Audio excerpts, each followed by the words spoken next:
The Cyclist, by Erik Røde, 1755. Read by Richard D. Eisenhower. Continued. Chapter 12. Crossroads. Scene 57. Choices. As he stood there, at the entrance to the main road, drenched and shivering, his resolve wavered. The storm, both outside and within, seemed insurmountable. He felt the weight of futility pressing down on him, threatening to extinguish the ember of hope that had driven him this far.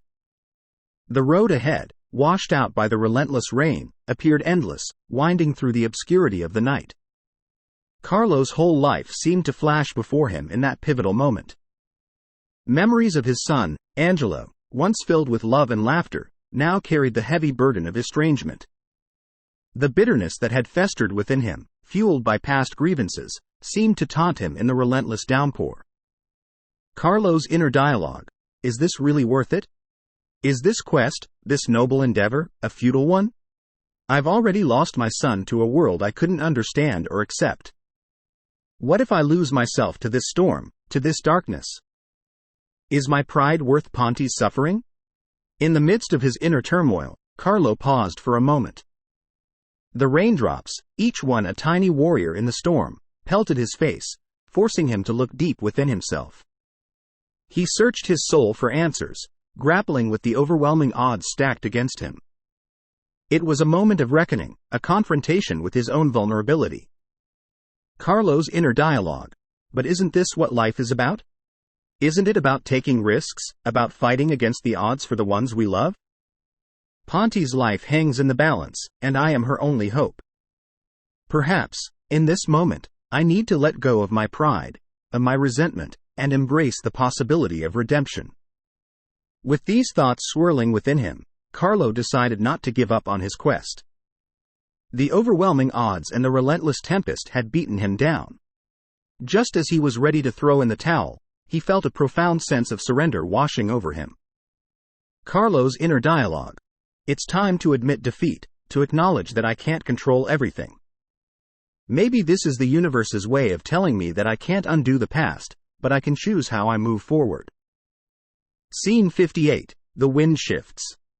In that moment of surrender, Carlo turned away from the road that seemed to stretch endlessly into the night. The rain continued to fall, but it was as if a weight had been lifted from his shoulders.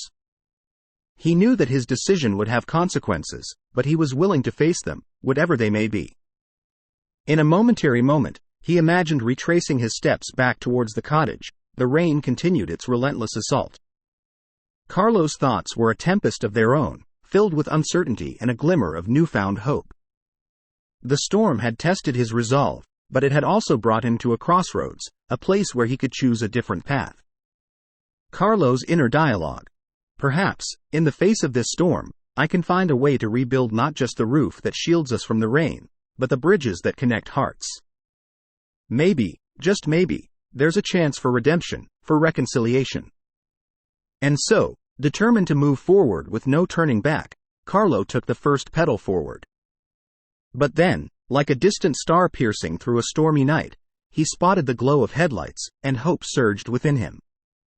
Carlo squinted against the glare, raindrops pelting his face, as the large American car came into view, its elegant form an incongruous sight against the rugged, rain-soaked landscape. It was as if a fragment of modernity had crashed into this timeless countryside. With a shout over the raging storm, Carlo signaled to the occupants of the car and shouted, "Hey, over here. What do you need?" The American man, his voice filled with desperation, emerged from the vehicle, rain plastering his clothes to his body. His face was etched with concern, and every step he took seemed to echo the urgency of his mission. "My wife is in the car," he shouted back, his words carried away by the wind and rain. "She is in labor, and we're stuck here. We need to get to the hospital." Scene 59. The stranger's plea. Carlo watched as the stranger approached, the rain creating a shimmering curtain between them. His heart raced, not just from the exertion of his journey but from the sudden weight of responsibility that had fallen upon him. The man's plea was one of desperation, and Carlo couldn't ignore the urgency in his voice. As the distance closed between them, Carlo's gaze shifted from the road ahead to the man beside him. He studied the stranger's features, trying to discern the authenticity of his plea. In that moment, nationality and language seemed insignificant in the face of a shared human experience, the desire to protect and care for loved ones. The stranger's name turned out to be Robert Hendel, an American. Robert's voice, a mixture of anxiety and hope, continued to fill the air. It was a voice that transcended language barriers, carrying with it the universal emotions of love and fear. Carlo felt a connection forming, a bridge between two worlds that had seemed so different just moments ago. As Robert's words hung in the air, Carlo found himself at a crossroads, torn between the weight of his past and the possibility of a new beginning. Memories of his son, the pain of their fractured relationship, and the resentment that had festered over the years surged forward, threatening to engulf him. The rain continued to fall, each drop a reminder of the choices that life presented. Carlo closed his eyes briefly, allowing the sensation of the rain to cleanse his thoughts. It was as if the storm itself was offering him a chance at renewal, a blank canvas upon which he could paint a different narrative. When Carlo's gaze returned to Robert's face, something had shifted within him. The vulnerability he saw mirrored his own, and it was in that shared vulnerability that he found a path forward. With a slow exhale, Carlo extended his hand, a gesture laden with meaning. In that simple act of reaching out, amidst the falling rain, Carlo felt a subtle release. It was as if the water had washed away not only the raindrops on his skin but also the bitterness that had taken root within him. It was a gesture of reconciliation, an unspoken promise to transcend the shackles of the past. As their hands met in the rain, Carlo sensed a glimmer of redemption. It was a chance to rewrite his own story, to embrace the power of empathy and understanding.